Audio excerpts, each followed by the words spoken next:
Compartilhe bons momentos. Divulgue a Rádio CPAD.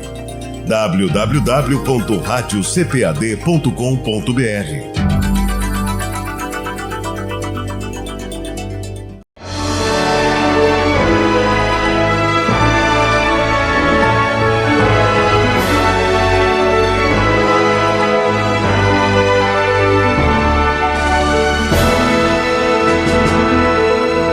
Subsídios. Lições Bíblicas. Adultos. Lição 13. Esther, a portadora das boas novas. Com a graça do Senhor Jesus, estamos iniciando mais uma aula, um comentário da nossa lição de número 13, encerramento do terceiro trimestre do ano de 2024. Quero inicialmente agradecer a Deus pela grande oportunidade, o privilégio de poder estar com os irmãos nesse trimestre, compartilhando, comentando esses dois importantíssimos livros da Bíblia, livros históricos, de Ruth e de Esther. Livros que têm muitas lições espirituais para a nossa vida em nosso dia a dia, né? A palavra de Deus, ela é sempre nova, né? A palavra de Deus é eterna, ela é atemporal, ela tem uma mensagem para nós todos os dias, independente de época, de cultura ou de lugar. Quero louvar a Deus mais uma vez pela vida do pastor José Wellington Costa Júnior, presidente da nossa convenção geral, minha gratidão ao pastor José Wellington Bezerra da Costa, que preside nosso conselho administrativo da Casa Publicadora, ao irmão Ronaldo, que é o diretor executivo, ao pastor Alexandre Coelho, a toda a equipe de literatura, de produção, de publicações aqui da CPAD e a equipe em geral. Meu agradecimento também ao irmão Jorge Andrade, que coordena esse importantíssimo serviço de gravação, de difusão dessas aulas, que tem servido, assim cremos, para contribuir com muitos irmãos, especialmente professores da nossa escola dominical, ao longo desse grande Brasil e muito provavelmente também fora dele, pelo grande alcance das nossas redes sociais. Que Deus continue o abençoando e assim todos os nossos amados irmãos. Aproveito também essa oportunidade para agradecer ao pastor Nelson Lutemberg. Pastor Nelson é o nosso presidente da nossa convenção da Assembleia de Deus em Rondônia, Semaderon, e assim toda a igreja de Rondônia. Que Deus abençoe aos nossos irmãos pelas orações e por todo o apoio que tem nos dado. E a nossa igreja em todo o Brasil. A conclusão do nosso trimestre, nós estamos concluindo o estudo de Ruth e de Esther. Os dois livros da Bíblia que levam nomes de mulheres, né? Livros históricos, o primeiro livro, o livro de Ruth, que narra fatos do período dos juízes, e o segundo livro, o livro de Esther, que narra fatos depois do cativeiro babilônico, né? É um dos três livros históricos do pós-exílio, né? Os outros dois, Esdras e Neemias, né? E temos mais três livros do período pós-exílico, que são os livros proféticos de Ageu, Zacarias e Malaquias, que foram profetas contemporâneos a Esdras, Neemias e também a própria Esther. Na lição de hoje, que é uma lição conclusiva, importante fazermos também um retrospecto de todo o livro de Esther. Esse livro tem 10 capítulos e a lição de hoje aborda o conteúdo dos 3 últimos capítulos, né? O capítulo 8, o capítulo 9 e o capítulo 10. No capítulo 1, o livro nos apresenta o cenário de toda a narrativa, que é a cidade de Suzã, capital da Pérsia, na época do rei Assuero. Todos os fatos desse livro aconteceram entre os anos 483 e 473 a.C., portanto um período de 10 anos. Ainda no primeiro capítulo nós temos a deposição de Vasti, que era a rainha persa, e vamos ter o processo de ascensão de Esther no capítulo 2. Capítulo 2, Assuero casa com Esther. Esther, uma moça judia órfã, que por providência de Deus chega ao trono de rainha da Pérsia. O final do capítulo 2 narra a descoberta de uma conspiração feita por Mardoqueu, um judeu piedoso, que também morava em Suzã, né, e era primo de Esther. E, aliás, criou Esther, né, como uma filha adotiva. No capítulo 3, o texto nos apresenta um novo personagem, o malvado Amã, o Agagita, né, que, pelo fato de que Mardoqueu não se prostrava diante dele, cria um ódio aos judeus, não só a Mardoqueu, mas a todos os judeus, e no primeiro mês do ano, né, dentro do calendário judaico, que o texto nos narra, no ano 12º do rei Assuero, ele lançou sorte. A sorte, então, foi lançada e caiu no dia 13 do 12º mês. Portanto, um intervalo de 11 meses, né, depois do dia que Amã jogou dados para definir qual era o dia que, na intenção dele, haveria o extermínio dos judeus.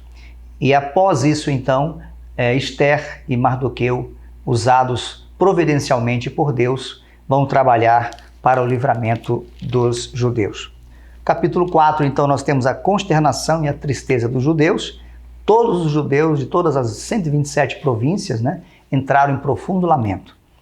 No capítulo 5, Esther entra à presença de Assuero e propõe os 2 banquetes. O capítulo 6 é o intervalo entre o primeiro e o segundo banquete, quando o rei lê as crônicas, né, e determina que Mardoqueu fosse honrado. Capítulo 7, Esther denuncia Amã e Amã então termina enforcado. E na lição de hoje, capítulos 8, 9 e 10. Capítulo 8, o rei concede a Mardoqueu um edito em favor dos judeus. Era uma espécie de contraordem, né, de contramandado, porque o rei não poderia revogar o decreto anterior, porque, segundo as leis da Média e da Pérsia, os decretos reais não podiam ser revogados. Trataremos desse assunto na lição de hoje. Então ele emite um outro decreto, dando aos judeus o direito de se defender. E isso, então, fez com que muitos maiorais, né, muitos chefes, governadores, príncipes da própria Pérsia se voltassem a favor dos judeus, aderissem à causa judaica e até os ajudasse depois, no dia determinado, para se defender e exterminar os focos, né, de oposição que os judeus tinham. Então nós vamos verificar que, mesmo com esse novo decreto, alguns focos de oposição aos judeus permaneceram nas províncias, mas foram então repelidos pelos judeus e pelos persas, que também os auxiliaram em função dessa contraordem emitida por Assuero. No capítulo 9, então, tem a narrativa da matança dos inimigos dos judeus. O final do capítulo 9 fala da festa de Purim, a festa que foi estabelecida, uma festa anual, até hoje celebrada pelos judeus, para comemorar o grande livramento, a grande libertação que os judeus tiveram nos tempos de Assuero. E o capítulo 10 vai falar da exaltação de Mardoqueu. Mardoqueu assumiu o lugar que era de Amã como uma espécie de primeiro-ministro da Pérsia e foi um homem público extraordinário, trabalhando para o interesse comum, interesse das províncias de seu tempo. Então esse é o resumo de todo o livro de Esther. A estrutura da nossa lição de hoje, o primeiro ponto trata do pedido de defesa aos judeus e a concessão do rei. O segundo ponto, ou o segundo tópico, a rainha Esther escreve boas notícias para o seu povo. E o terceiro ponto, ou o terceiro tópico, a mulher é chamada por Deus para ser relevante no mundo. Aqui falaremos sobre a importância dessa personagem como mulher e a importância de muitas outras mulheres ao longo da história para a causa cristã, para a causa do Evangelho, para o reino de Deus, inclusive nos nossos dias. O nosso texto áureo diz assim: E para os judeus houve luz, e alegria, e gozo e honra. Esther capítulo 8, versículo 16. A verdade prática: o Senhor é poderoso para transformar trevas em luz, tristeza em alegria, angústia em júbilo, humilhação em honra. Na nossa introdução, então, vai nos apresentar o assunto da lição de hoje, que é o fim do drama dos judeus, com a edição de um novo decreto, e a instituição da festa de Purim, com a difusão das boas novas por todo o reino e o engrandecimento de Mardoqueu. Nós vemos então aqui a humildade de Esther e a sua súplica, né, para que o rei editasse o novo decreto. No segundo subtópico, segurança jurídica. Nesse segundo subtópico, nós vamos observar aqui que havia na Pérsia uma lei, né, a lei dos medos e persas. Por que lei dos medos e persas? Porque o governo persa, o Império Persa, era uma fusão, era originado não só nos persas, mas nos medos, né? Os povos da Pérsia e da Média, que era uma civilização muito antiga. Inclusive Ciro era originário também, né, de uma fusão familiar entre os medos e os persas. Mas houve a elevação, né, da Pérsia. A Pérsia dominou então não só a Média, mas dominou todo o mundo da época, à exceção de parte do continente africano, mais o sul da África, e também parte do continente europeu, né? Mas o restante foi todo atingido, dominado pelo persa. Quando eu falo o restante, também há que se ressalvar aqui também o Extremo Oriente, né? Que também não estava abrangido, haja vista que o reino persa ia até o rio Indo, que fazia divisa na época com a Índia e hoje está dentro do Paquistão. Mas o que aqui queremos ressaltar era essa lei que existia, né, na Média e na Pérsia. Os estudiosos entendem que a Pérsia então vivia um sistema de uma espécie de monarquia constitucional, que já era um avanço no sistema legislativo da época, no sistema político da época. Porque na Babilônia havia uma monarquia absoluta, né? O absolutismo monárquico perdurou, inclusive, na própria Europa, né? Até nos tempos modernos, quando o rei era a própria lei.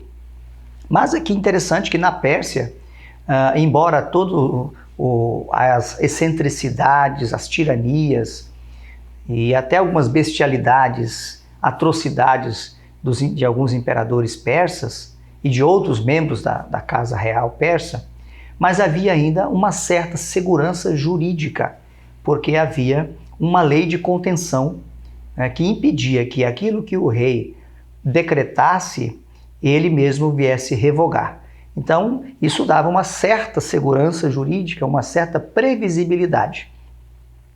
Com os gregos, então esse sistema vai ser ampliado, porque aí nós vamos ter o início da monarquia, ou melhor dizendo, da democracia, que já é a participação do povo nas decisões da coletividade. Então, na Babilônia nós temos uma monarquia absoluta, né? Um absolutismo monárquico, onde o rei é a própria lei. No Império Persa nós temos aí uma espécie de monarquia constitucional, não nos moldes do constitucionalismo atual, né, que é a Constituição votada por um parlamento, mas pelo menos havia uma lei, uma jurisprudência convencionada de que quando o rei, que era legislador também, mas quando ele legislasse, quando ele ditasse um decreto, ele não poderia revogar o seu próprio decreto. Então isso dava uma certa garantia. Com o avanço, os gregos já avançam mais um pouco para a participação popular, né, nas polis, né, as ágoras, as praças públicas das cidades gregas, onde havia um debate público para decidir os assuntos da cidade. Então já é aí o embrião do sistema democrático que nós temos nos nossos dias.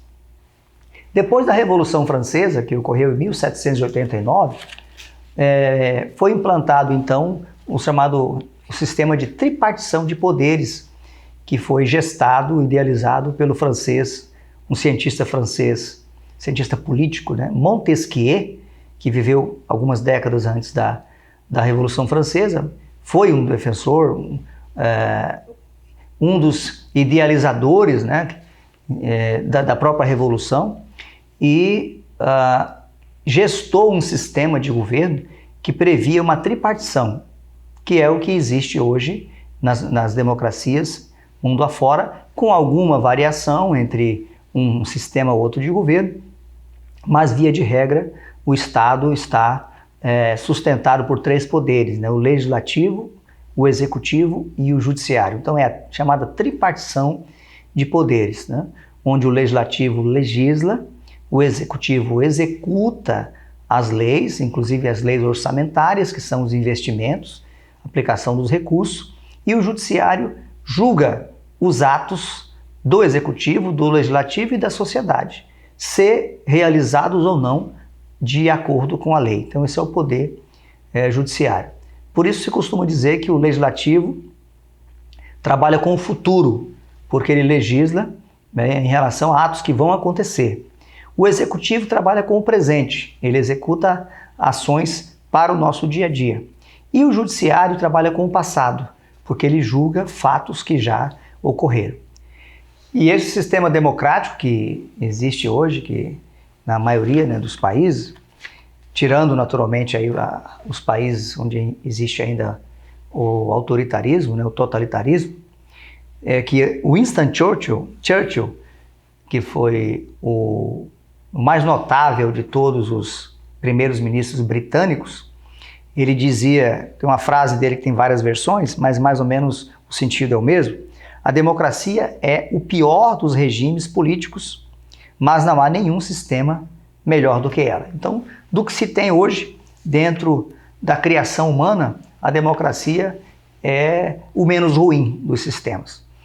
Não há como ter um melhor, porque se é um regime que nasce do povo, pelo menos é o menos ruim. O projeto de Deus é que houvesse uma teocracia, né? Mas isso, infelizmente, nem o próprio Israel ficou debaixo da teocracia.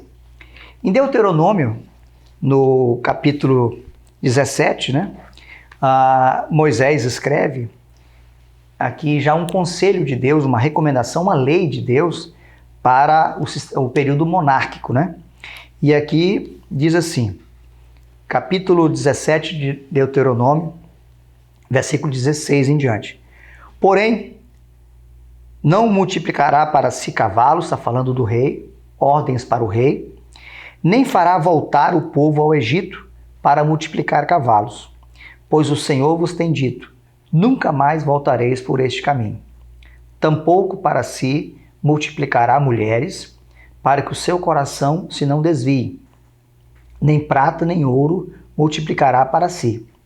Será também que, quando se assentar sobre o trono do seu reino, então escreverá para si um traslado desta lei num livro, do que está diante dos sacerdotes levitas, e o terá consigo, e nele lerá todos os dias da sua vida, para que aprenda a temer ao Senhor, seu Deus, para guardar todas as palavras desta lei e estes estatutos para fazê-los, para que o seu coração não se levante sobre os seus irmãos e não se aparte do mandamento, nem para a direita, nem para a esquerda, para que prolongue os dias no seu reino, ele e seus filhos no meio de Israel.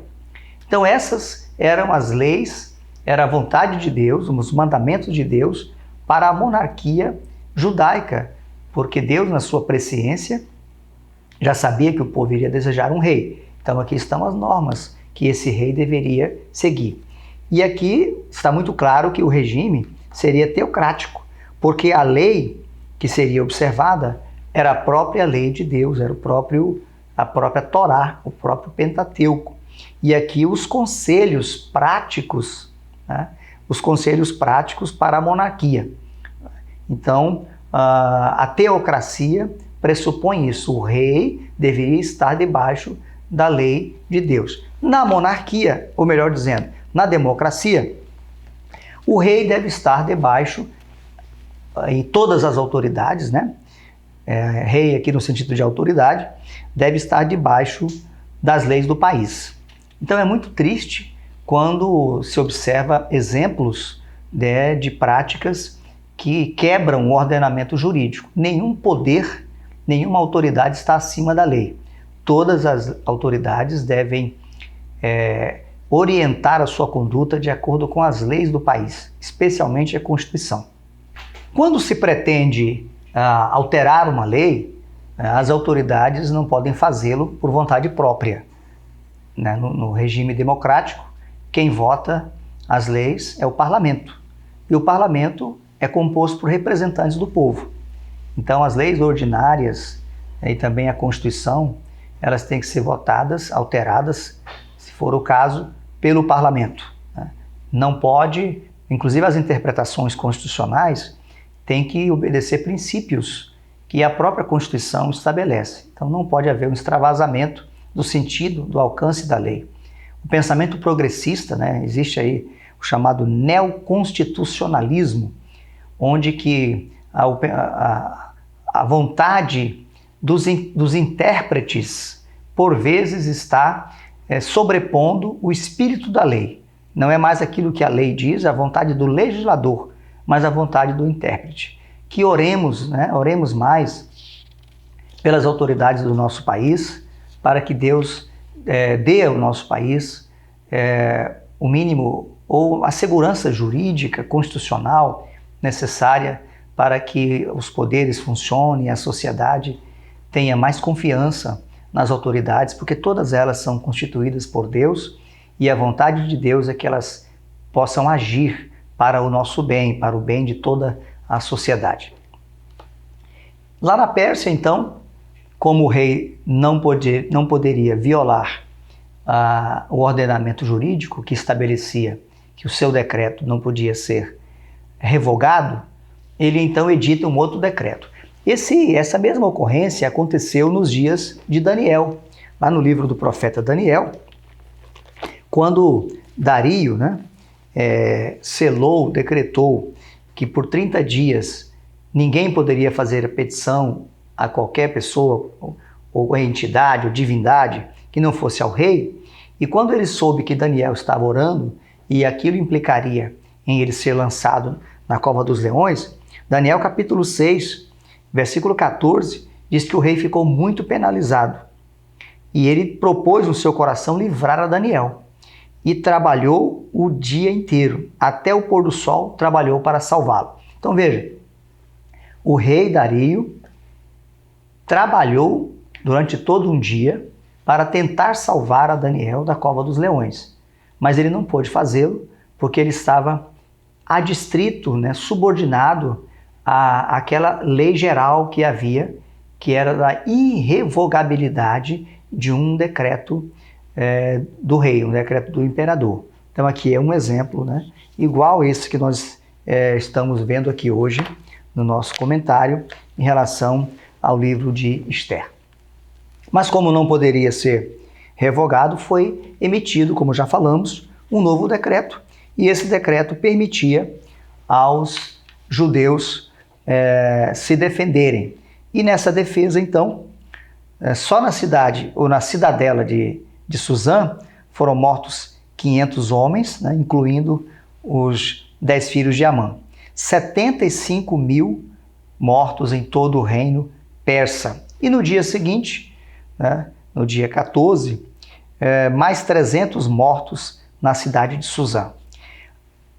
Essa matança, ela não foi arbitrária, ela não foi também generalizada. Na verdade, os judeus só se assenhorearam daqueles que tentaram matá-los, porque aqui não foi uma vingança generalizada, não. Aqui foi o exercício do direito de defesa, uma legítima defesa que os judeus exerceram, com base na ordem, na autorização que havia sido dada pelo rei Assuero. Importante que seja destacado. O segundo ponto, então, vai tratar da festa do Purim. Foi estabelecida, então, uma comemoração no dia 14 do segundo mês. O dia da matança, que se transformou no dia do livramento dos judeus, foi o dia 13. Mardoqueu tinha lançado sorte e caiu no dia 13. Mas a festa de Purim é comemorada no dia 14. Aí no dia 14, então ficou como um feriado nacional, inscrito, em toda a história judaica, e todos os anos os judeus, no 12º mês, há essa comemoração no dia 14, segundo o calendário judaico. A carta e o decreto de Esther. Pela primeira vez, Esther se dirige à nação, ao povo judeu. Ela era rainha, mas não há nenhum registro que ela tivesse tido qualquer comunicação pública, comunicação com toda a comunidade judaica de todas as províncias. Mas aqui, depois desse incidente, ela então escreveu cartas também para todo o povo judeu de todas as províncias. E o encerramento da nossa lição aqui, no tópico 2, vai falar da exaltação de Mardoqueu. Assuero conhecia Mardoqueu, mas ele não sabia o parentesco dele com a rainha, porque Esther havia guardado, inclusive, isso em segredo até então. O texto nos faz entender que depois de todos esses fatos é que Esther revelou que Mardoqueu era o seu parente. Isso então levou a Assuero a honrar Mardoqueu mais ainda e dar a ele o lugar que era de Amã. E a história vai mostra para nós que Mardoqueu foi um homem público exemplar, muito próspero. O texto encerra, o livro de Esther, encerra com a narrativa aqui, Esther capítulo 10, diz assim: porque o judeu Mardoqueu, versículo 3, foi o segundo depois do rei Assuero, e grande para com os judeus, e agradável para com a multidão de seus irmãos, procurando o bem do seu povo e trabalhando pela prosperidade de toda a sua nação. Deus tem planos com todos nós, e os seus planos podem incluir a ascensão de filhos seus para posições de poder. Não há nenhum pecado nisso, O problema não é o poder. Muitas vezes o problema não é o poder, mas a motivação e os meios usados para alcançá-lo. Mardoqueu jamais aspirou o poder. Mardoqueu jamais trabalhou com a intenção de chegar onde ele chegou.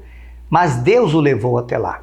Então, quando Deus, pela vontade dele, eleva alguém e coloca na posição de poder, mesmo que seja na área pública, isso não há pecado nisso. O equívoco está quando nós acreditamos que nós, pela nossa própria engenhosidade, pelos nossos próprios méritos, pela nossa própria capacidade, vamos conquistar o poder para, conquistando o poder, implantar o reino de Deus. Isso não tem amparo bíblico nem no Antigo Testamento. Nem no Antigo Testamento isso tem amparo bíblico, muito menos no Novo Testamento.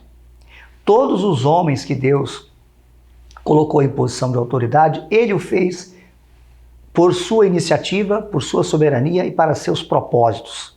José, por exemplo, jamais imaginava, jamais aspirou ser governador do Egito. Daniel foi levado cativo para a Babilônia e lá Deus o elevou como um dos grandes do reino.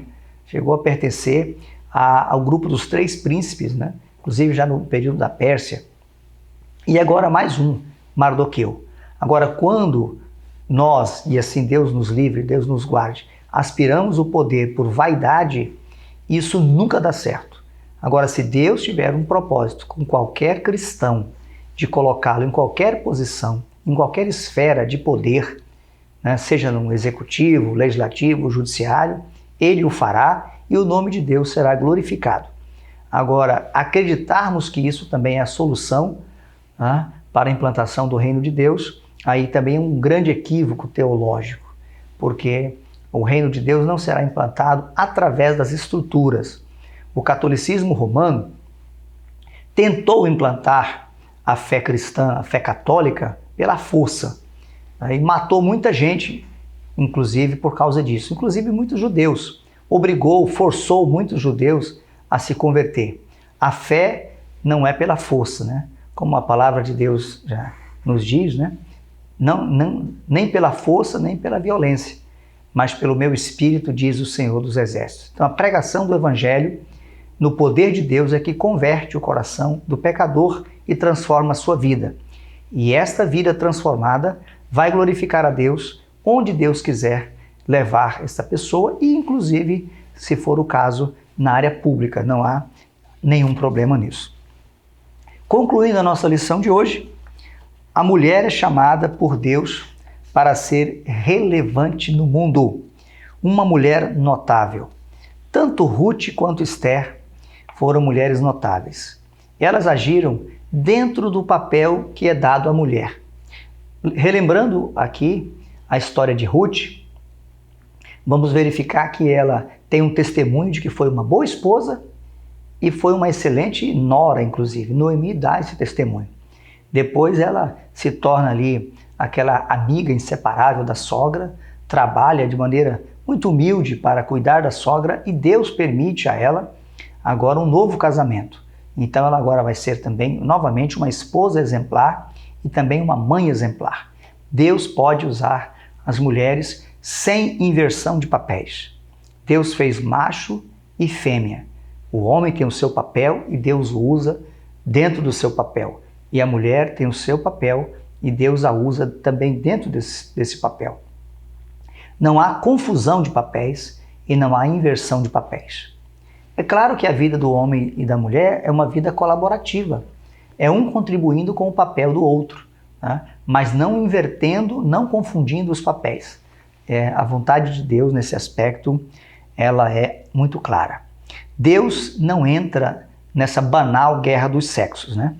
Deus não entra em disputas banais, né? Essas ideologias que se levantam, né, contra a palavra de Deus, que consideram a Bíblia um livro machista, apenas porque a palavra de Deus estabeleceu o sistema patriarcal. E nós temos que obedecer a palavra de Deus, recebê-la com temor, com humildade e saber que é o melhor para nós, porque a vontade de Deus é sempre boa, perfeita e agradável. E Deus, ao final, julgará a todos, tanto homem quanto mulher serão julgados segundo as leis perfeitas e justas que Deus estabeleceu. Deus não é afetado por partidarismos e ideologias sexistas. Nós estamos vivendo um período muito turbulento, de muita disputa ideológica, mas que Deus guarde o nosso coração, que nós possamos viver orientados pela palavra de Deus, não pelas filosofias mundanas, disseminadas através da cultura, por vezes dos meios de comunicação, e inclusive influenciando a própria teologia. O progressismo, né, a teologia progressista, tem se infiltrado muito, inclusive, infelizmente, na teologia pentecostal. Já existe até teologia pentecostal progressista, mas que Deus nos concede dentro de uma visão conservadora, uma visão bíblica, uma visão ortodoxa, que nos mantenhamos nos princípios estabelecidos pela palavra de Deus. Deus tem usado muitas mulheres, o Senhor tem usado muitas mulheres ao longo de toda a história, não só no Antigo Testamento, mas no Novo Testamento também. Na nossa lição nós mencionamos, por exemplo, Catarina Fombora, que foi mulher de Lutero, uma mulher de fibra, né, que foi uma companheira fundamental na vida do grande reformador Lutero. Susanna Wesley, mãe de John Wesley, de Charles Wesley, que foram fundadores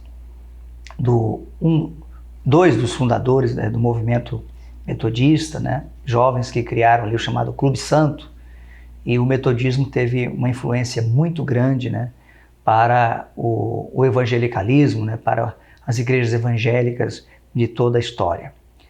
Sarah Calley, né, que teve um papel fundamental na implantação da escola dominical no Brasil. Corrie ten Boom, uma mulher que, junto com a família, trabalhou para a proteção de muitos judeus no período nazista. Ruth Graham, né, esposa do evangelista Billy Graham. Billy Graham viajava muito, né, mas ela encontrava sempre um suporte na esposa, como esposa e como mãe de seus filhos, e isso é muito relatado e ressaltado. No contexto assembleiano, né, Celina Martins Albuquerque, a primeira mulher a ser batizada com o Espírito Santo, o primeiro crente, né, a ser batizado com o Espírito Santo em terras brasileiras, aqui dentro do movimento pentecostal assembleiano. Lina Nystrom, companheira de Samuel Nystrom, mulher de muitos talentos, que auxiliou no cuidado de igrejas, inclusive em situações excepcionais. Ela, inclusive, dirigia cultos, né, mas isso na ausência do marido, em situações excepcionais. A história, a biografia de Samuel Nystrom registra isso. E outras mulheres, né? Mencionamos aqui Zélia Brito, Frida Wingren, né? Tem a biografia de Frida Wingren, um livro muito inspirativo. Signe Carlson, Elizabeth Nordlund, Florência Silva Pereira, Albertina Bezerra Barreto, Ruth Doris Lemos, Wanda Freire Costa e tantas outras mulheres. No livro de apoio, inclusive, nós apresentamos a biografia, detalhes, pelo menos uma síntese, né, biográfica dessas mulheres, né? Você, se não adquiriu ainda, pode adquirir esse livro e ter, inclusive, para arquivo, para consulta, para estudo oportuno. Nesse livro, no livro de apoio, nós mencionamos um pouco mais aqui dessas biografias. E o Dicionário do Movimento Pentecostal, uma excelente obra, uma obra de referência, editada pela Casa Publicadora, tem com abundância, né, a biografia dessas mulheres do contexto assembleiano, e certamente poderá contribuir muito na preparação da sua aula. Aliás, essa última aula, como uma sugestão de didática, né, pode ser feita até uma exposição, talvez, né, até visual, a respeito dessas mulheres, até uma apresentação a respeito delas, especialmente aqui do contexto brasileiro, do contexto assembleiano, da importância do trabalho dessas mulheres, até para inspirar tantas outras mulheres a terem essa missão espiritual, nobre, que muitas desempenharam. Nos nossos dias, Deus tem levantado mulheres extraordinárias, que por todo esse Brasil têm não apenas estado ao lado de seus maridos que exercem funções eclesiásticas, mas têm trabalhado também no Ministério do Ensino, né, na liderança de departamento de mulheres, algumas mulheres, inclusive, que têm o dom da palavra, que pregam a palavra de Deus, mulheres que atuam na área da música, mulheres que fazem um extraordinário trabalho de apoio social, mulheres que trabalham com crianças. Deus tem usado muitas mulheres nos nossos dias, mulheres que entenderam o seu papel fundamental e entenderam o chamado de Deus para suas vidas. Que Deus continue abençoando e usando, levantando muitas outras mulheres para esse importantíssimo papel nessa hora final, nessa hora tão emergente, tão urgente que nós estamos vivendo. A família precisa de ter essa atenção. No nosso trimestre, nós estamos encerrando o trimestre que trata do Deus que governa o mundo e cuida da família. E a mulher é um instrumento de Deus fundamental nesse cuidado com a família.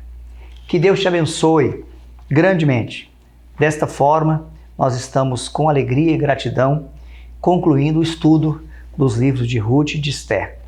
Acima do papel humano visto nessas histórias, a providência divina é contemplada do começo ao fim. O Deus que provê tudo, todas as coisas, continua agindo em favor do seu povo. Meu desejo sincero é que você e seus alunos tenham sido edificados neste trimestre, como também em tantos outros trimestres da nossa escola dominical, que tem produzido tanta edificação na vida da igreja brasileira e da igreja em todo o mundo. Que Deus abençoe muito a sua vida, você professor, você superintendente, você pastor, você dirigente de congregação, enfim, que Deus abençoe grandemente a sua vida. Que a graça e a paz do Senhor Jesus continue reinando em cada coração. A minha profunda gratidão pessoal e o pedido de orações por mim, por minha família, para que Deus continue me guardando, me protegendo e me dando a sua graça, em nome de Jesus.